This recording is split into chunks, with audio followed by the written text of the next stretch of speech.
What are we doing here? And where are we gonna go? It's like we just woke up one morning, and then it's welcome to the show. Don't ask any questions, just go with the flow. Make as much money as you can, and try your best not to get broke. Copy everything you see on the TV, from the hairstyles to the clothes, and don't think too often, just do exactly as you're told. And if you ever get confused, then just turn towards the alcohol. You'll still hear your thoughts, then just turn up the radio as you learn to live a lifestyle of drugs, sex, and rock and roll. But in all honesty, I just need to know, is there more to the cycle than growing and getting old? Living and dying just to leave behind a happy home and a whole lot of property that somebody else is going to own. I just really need to know before the casket's closed, 'cause I'm not willing to gamble with my soul, nor am I ready to take any chances. These are just simple life questions, and I'm just searching for some answers. Like, what are we doing here? And what is our purpose? How did we get here, and who made us so perfect? And what happens once we go, or is this world all really worth it? Questions we don't answer because apparently we don't really have to. There's no purpose to this life and our existence is merely natural. Then in that case, please let me ask you, did you create yourself, or was it somebody else who had fashioned you? 'Cause you're a being that's impeccable, faultless and unparalleled. You're a product of supreme intelligence, and I'm merely being rational. For there isn't a camera on this earth that can come close to the human eye, nor a computer that can compete alongside the human mind. And if the whole world was to come together, we wouldn't be able to create a single fly.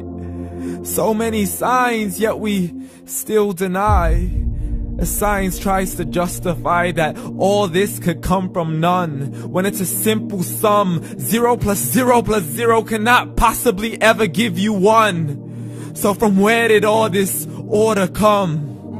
But everything has its origins, a maker, a creator of its own. I mean, the only reason you're watching this video is because somebody had to press upload. So we can believe in the Big Bang, but I'd rather believe in He who caused it to explode. Allah, the creator of everything, along with every single soul. The ever-living, the master, the only one who is in control. Unlike his creation, beyond our imagination. And no, he's not a man, nor does he have any partners in association. He's on his own. And no, he did not ever leave us alone. Just like every manufacturer, he left us with an instruction manual.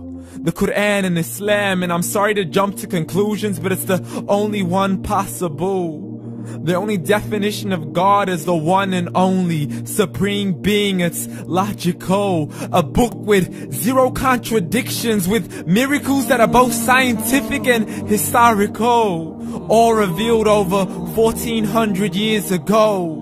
Like the detailed description of the human embryo. The descriptions of the human embryo in the Quran cannot be based on scientific knowledge in the 7th century. To the mountains as pegs holding firm the earth below, and the 2 seas that don't mix in a complete separate flow. To the planets in orbit, alternating night and day as they stay in flow. The expansion of the universe and the creation of everything from H2O.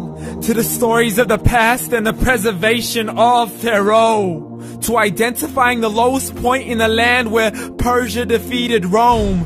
The gushing fluid that created man in the glands between the ribs and the backbone. And not a word has changed, it's still the same. So please explain how all this was known over 1400 years ago. To a man who couldn't read or write, as he would recite whatever the angels spoke. And if you still don't believe, please try to come up with something that's even close. But you can't, so we took God as a mockery and his messengers as a joke. Muhammad could not read or write.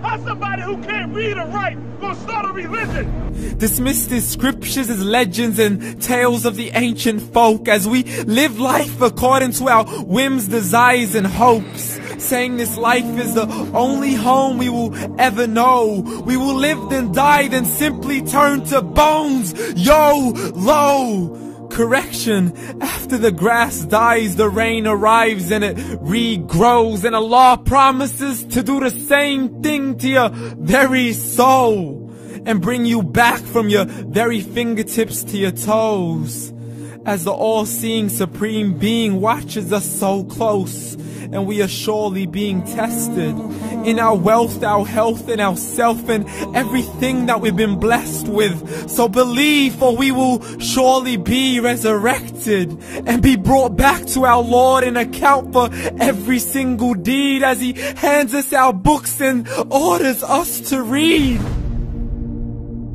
From the bad to the good and everything in between. You yourself are sufficient for your own accountability, so don't be mad at me. You are the one who thought He wouldn't come back to me. I gave you a whole life long to search after me, but you were busy in all that which was temporary. So read, and glad tidings to all those who believed. And if you disbelieve, read. And don't let that day be the first day you find out what your life really means. Read.